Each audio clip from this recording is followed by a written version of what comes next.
غیر قانونی طور پر بھارت کے زیر قبضہ جموں کشمیر میں انسانی حقوق کے کارکنوں اور تنظیموں نے کشمیری عوام کا منظم استحصال جاری رکھنے پر بھارت کی مذمت کرتے ہوئے اسے جدید دور کی غلامی قرار دیا ہے۔ انسانی حقوق کے کارکنوں نے غلامی کے خاتمے کے عالمی دن کے موقع پہ کشمیری خواتین کے خلاف جبری گمشدگیوں، ظلم و تشدد، نظر بندیوں اور سرکاری سرپرستی میں جنسی تشدد جیسے مظالم کو اجاگر کیا اور انہیں جدید دور کی غلامی قرار دیا۔ انہوں نے عالمی رہنماؤں بالخصوص اقوام متحدہ سے مطالبہ کیا کہ وہ اقوام متحدہ کی متعلقہ قراردادوں پر عمل درآمد کرائیں جن میں کشمیریوں کو ان کے حق کی خودارادیت کی ضمانت فراہم کی گئی ہے۔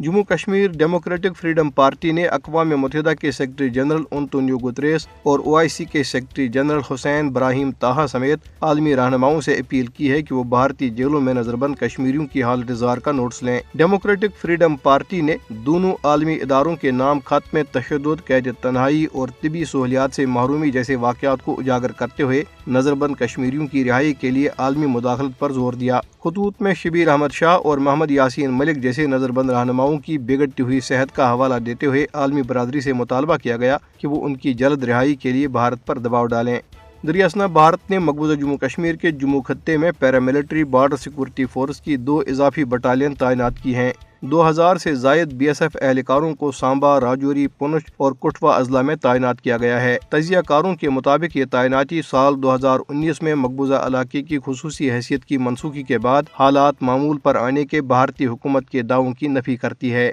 کشمیری کسانوں اور تاجروں نے سری نگر میں رنگ روڈ پر سیٹلائٹ کالونیاں تعمیر کرنے کے بھارتی حکومت کے منصوبے پر شدید تحفظات کا اظہار کرتے ہوئے خبردار کیا ہے کہ اس سے زرعی زمینوں کو شدید نقصان پہنچے گا۔ وہ اس اقدام کو دفعہ 370 کی منسوخی کے بعد زرخیز زمین پر قبضے، کشمیر کی معیشت کو کمزور اور آبادی کا تناسب تبدیل کرنے کی مودی حکومت کی وسیع تر پالیسی کا حصہ قرار دیتے ہیں۔ بانڈی پورہ کے لوگوں نے پینے کے صاف پانی کی فراہمی میں بھارتی حکومت کی ناکامی کے خلاف احتجاج کرتے ہوئے سوپور بانڈی پورہ شاہراہ کو بلاک کر دیا۔